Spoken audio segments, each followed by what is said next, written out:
Good evening, Franklin Township.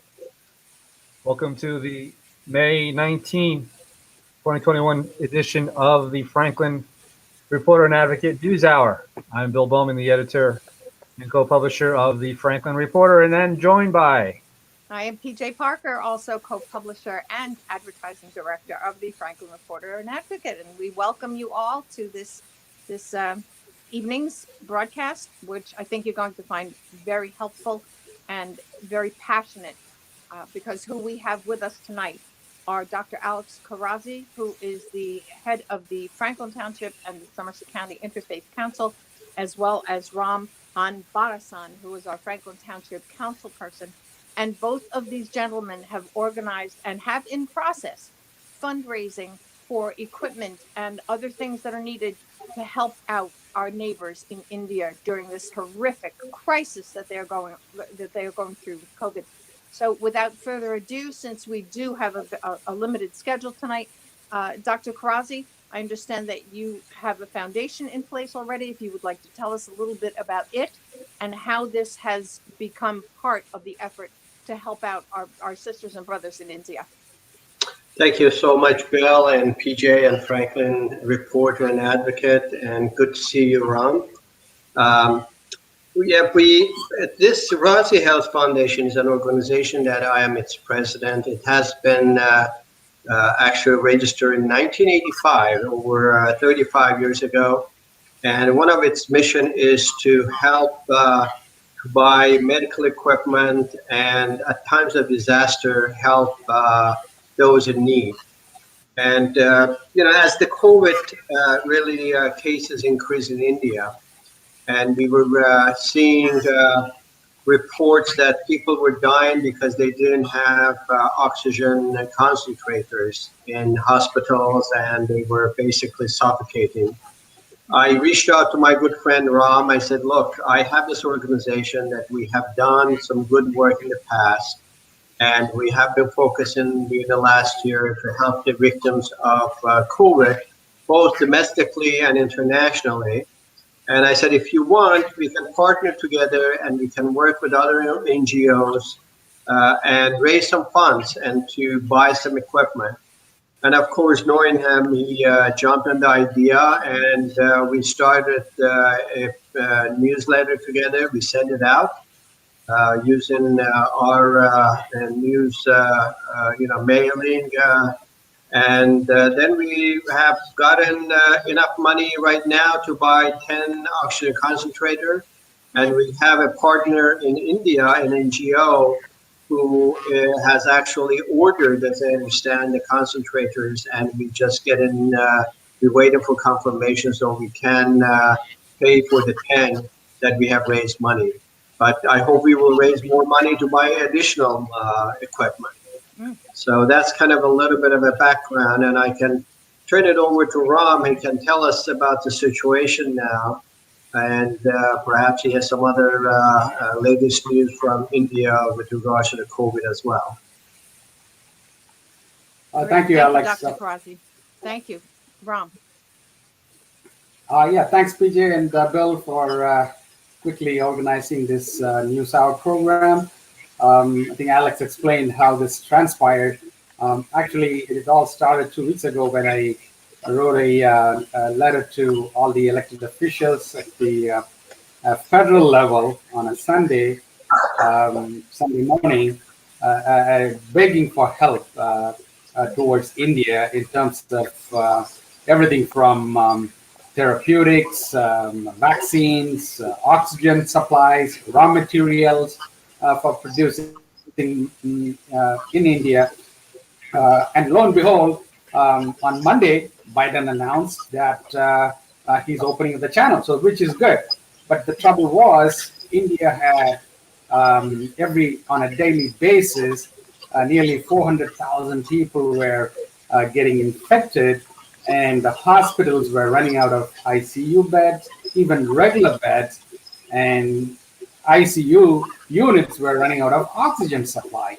So the oxygen concentrator Alex was talking about was a much needed equipment that we could buy and send to India, which is what we embarked. Razi Foundation very kindly, generously helped with a seed money of $10,000. And we sent out emails to our contact list, and I think we are up to 15,000 or so as of now. And I reached out to my other friends, and our partner in this effort is another organization run by Commissioner Venki of Human Resource Commission, and his organization is called punarjanmam.org, and he has a corresponding arm in India. So through our efforts, through my personal contacts, we have found a huge donor, and who is donating about $65,000. So that is enough for an additional 40 oxygen units. So together, this little project of ours has grown to 80,000 as of today. And obviously, we are not stopping. We are ordering the units in India, so it will be delivered to smaller hospitals that are in dire need of these supplies. Because the big hospitals, the big government-run hospitals, get all the aid from the government and the big NGOs from the US and elsewhere. And we are targeting a smaller hospital that are in the outskirts of a major city that this organization is established in. So this is a wonderful effort. People are, I mean, the other day, I was just on the lawn in front of our house. A gentleman stopped by and said, listen, we got the email from Men's Club in our community, and he wanted to drop off a check that evening. So people are wonderful. And every person that is giving us money is helping to save a life in India. And we appreciate all the help that we can get. Well, we That's are going to really get true. to how Franklin can actually contribute. I'm sorry, Dr. Karasi, did you want to add to that? Yeah, I was just going to add that it's very true what Ram had mentioned, that when you have this, every equipment that we are able to buy is going to save lives. Exactly. That's one thing. And I also wanted to mention that really the main issue that we faced was availability of the oxygen concentrators. Mm-hmm. In fact, I had contacted two NGOs that they had sent some concentrators. One was in New Jersey and one was in California. And the California one, they had purchased 100 from London, and they had sent, and they were planning to purchase 200 more. And their problem was that we can't buy. Even some of the units that usually go for 500 suddenly became 1,500. Oh my. And the other complexity that we faced was the availability of flights to India, because some of the flights were canceled.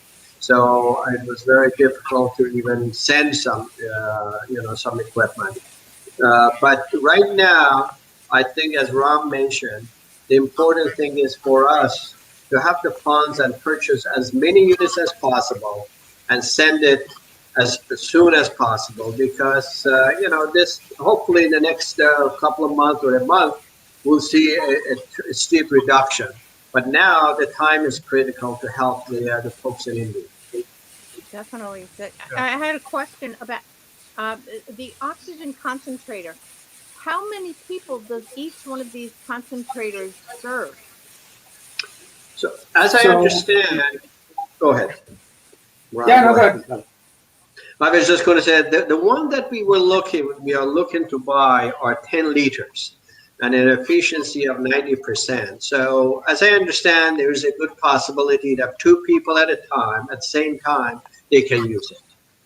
Two people at the same time. And it is it goes on, right? I mean, until the patient recovers, it's a non-stop. Correct. It goes on. Right. Yeah, it's usable. It's not going to deplete. So it takes the air from the air and then okay. concentrates and delivers to the patients that they need to to breathe, basically. So Okay. when you say it concentrates it takes the ambient air in, right? And then it concentrates that. What does that mean? Does that mean it increases the oxygen content of the air? Right, basically it removes the nitrogen and other gases, so that you have a pure oxygen. Okay. Because what happens that I think I've met a doctor. I wish we had a doctor, Phil Kramer here. He would have explained it better.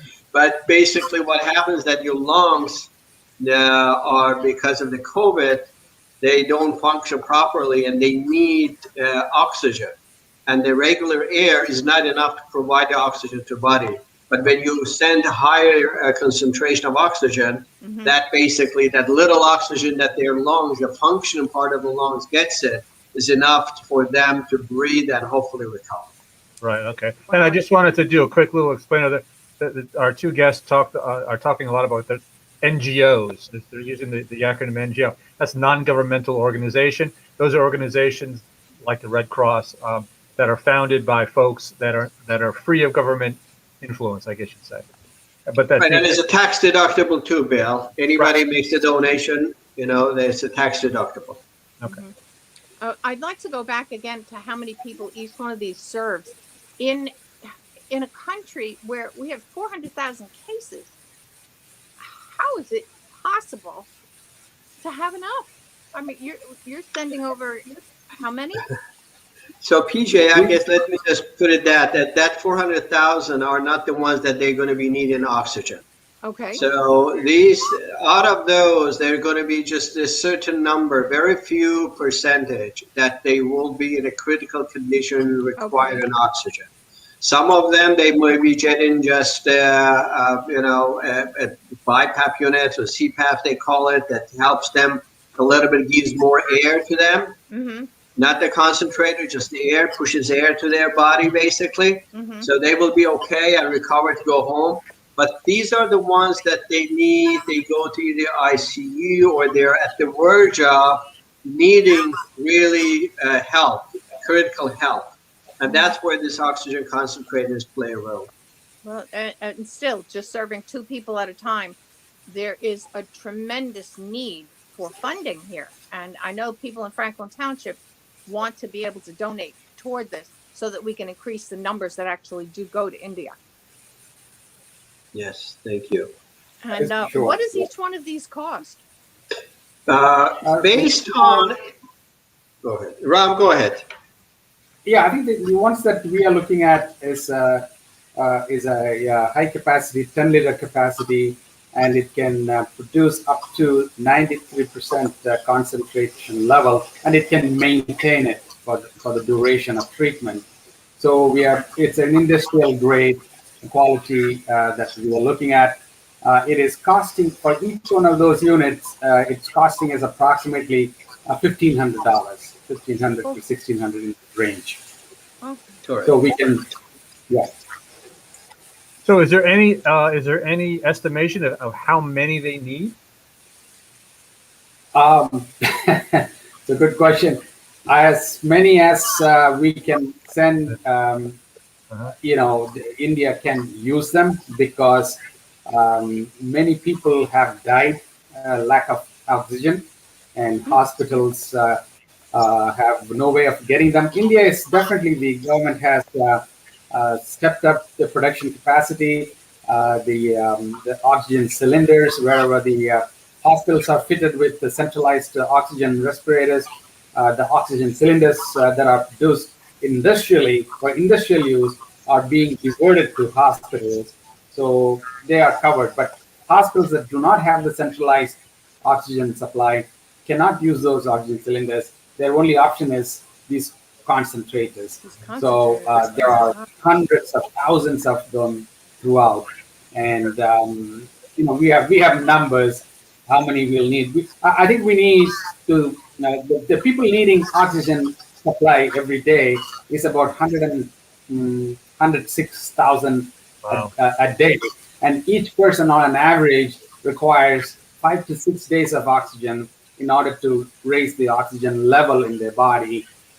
So once you start a treatment regimen, that unit is committed for that person. So we need a constant supply of oxygen concentrators throughout the country.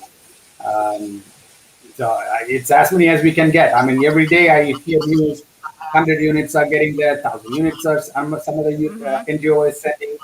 So they are being sent as we speak every day, and every one of them would help save a life. Okay, I just wanted to do a clarification and then another question for Ram.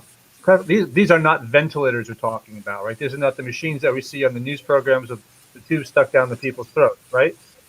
No. So ventilators actually help push the air into your lungs. That's not what this is all about. These people can breathe themselves, but the air they breathe, one of the symptoms of COVID is the oxygen level drops, right? Yeah, So they can breathe, but they can't breathe long enough, hard enough to absorb enough oxygen to raise their oxygen level.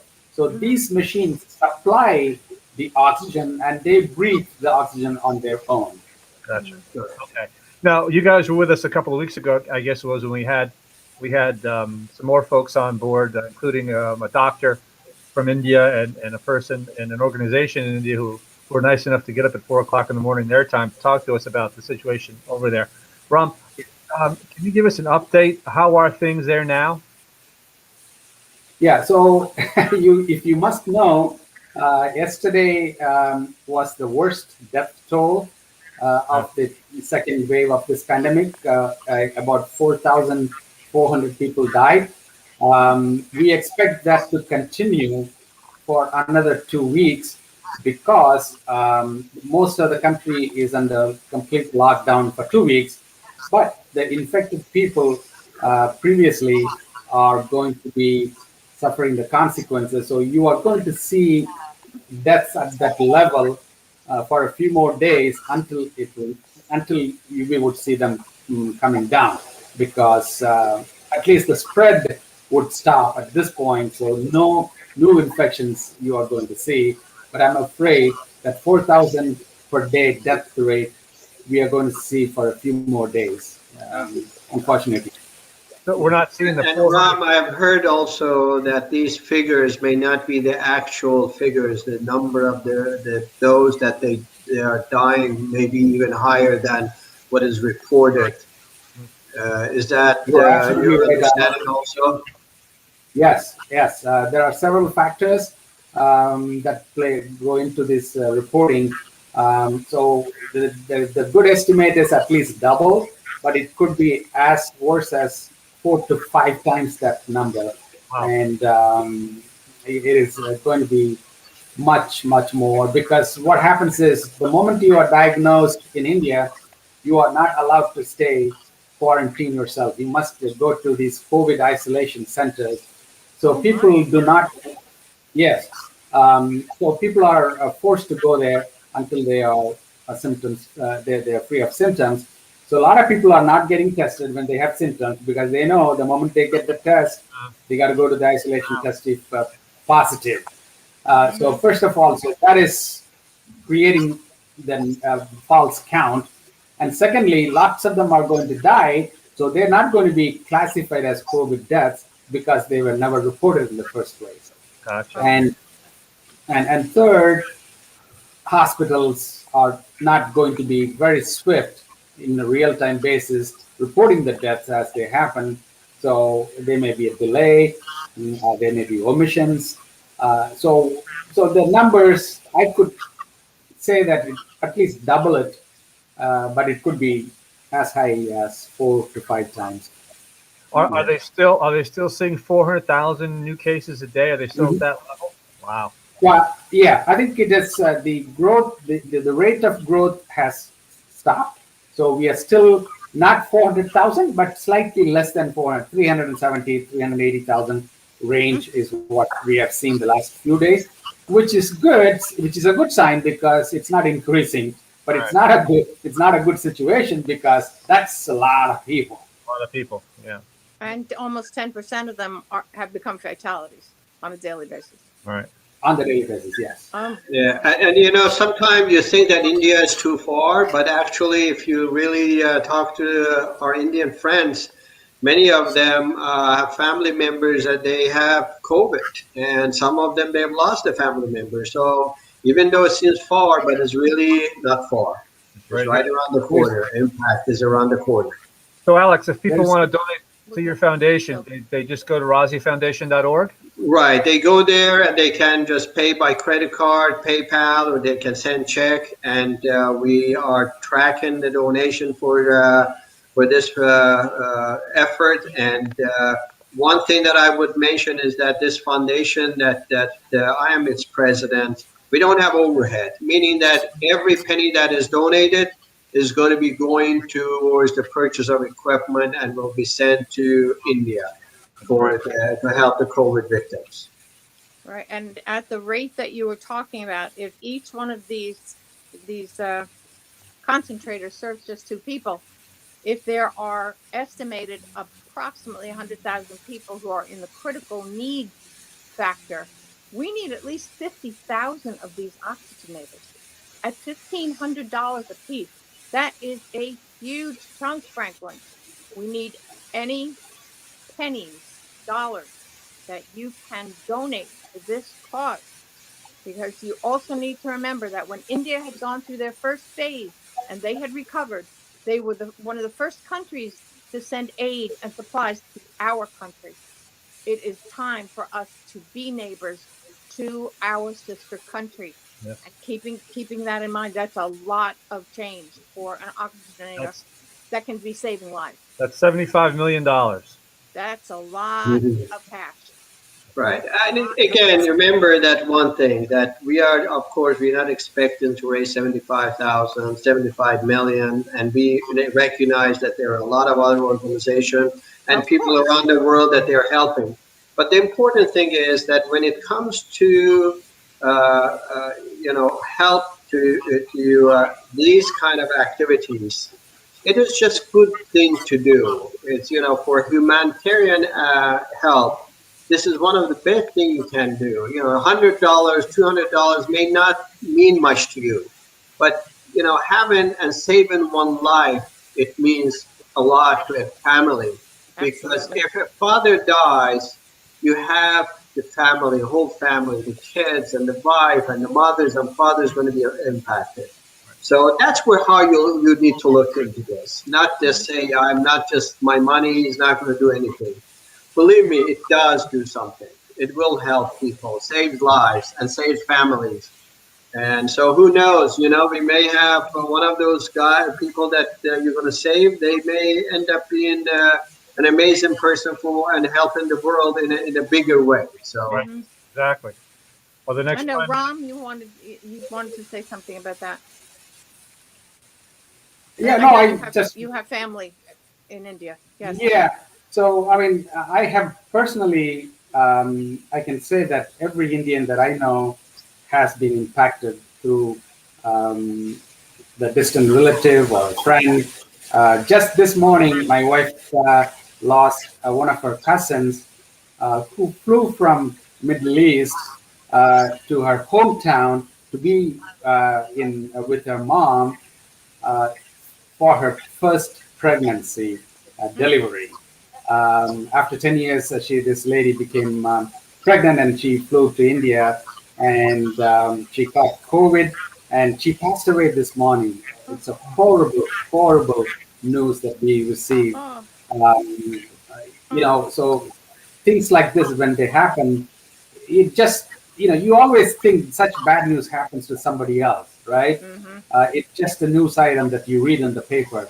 But this is affecting everyone that I know of, and every person knows somebody that has lost a person. So I think the importance of dollars that you can donate is very, very impactful. It is going to save a life for sure. Be assured that we have a good team that is going to deploy these machines once they arrive in India. These units are made in Turkey. That's one of the places still hasn't raised the price 200, 300%, unlike China. So this money is going to save some lives. So please do what you can to help. great. That's great. The organization is RozziFoundation.org, RAZI Foundation.org, Franklin Township. So open up your hearts, open up your checkbooks, and and please be as generous as you can. And you know, Bill, it was funny that I was in a dentist office the other day, and my dentist was Indian, and I kind of started talking to see how much she knows and if she's done anything. So I told her about our organization that we raising funds to buy something. She said, "Oh my gosh, I was looking for an organization that I can help." Wow. And that's so wonderful. she sent us some money. So there are a lot of people that perhaps they don't know how to help. Right. And hopefully this will help people to spread the word and say, look, if you're looking for an organization that is going to be using 100% of your money to help the victims, here is one organization that your money will not be used or it will be used only for that purpose. Mhm. Great. And right here in Franklin Township, that we would ask anybody who is tuned in now. This is on the Franklin Reporter and Advocate Facebook site. We would ask that you go to that site and share this video, as many people as you can, as many groups as you are members of, to spread this word so that we can spread the fundraising throughout Franklin Township as best we can. And the region. All right, we're going to have to wrap it up. We're kind of under time constraints today, folks. We got a half hour in the news hour, so it's a news half hour. But a lot of information, and we want to thank our guests, Dr. Alex Karazi, who is the president of the Franklin Township Interfaith Council, and Township Councilman Ram Ambarison. Thank you both for your efforts and for coming on to the program this evening. And Thank you so much. Franklin Township. Thank you so much. Thank you. And Franklin, as usual, until we meet again, stay safe. PJ, say that thing that you say. I'll say this is PJ Parker from the Franklin Reporter and Advocate, and we will be back. Thank you, gentlemen, so much. Thank you. Thank you so much, PJ.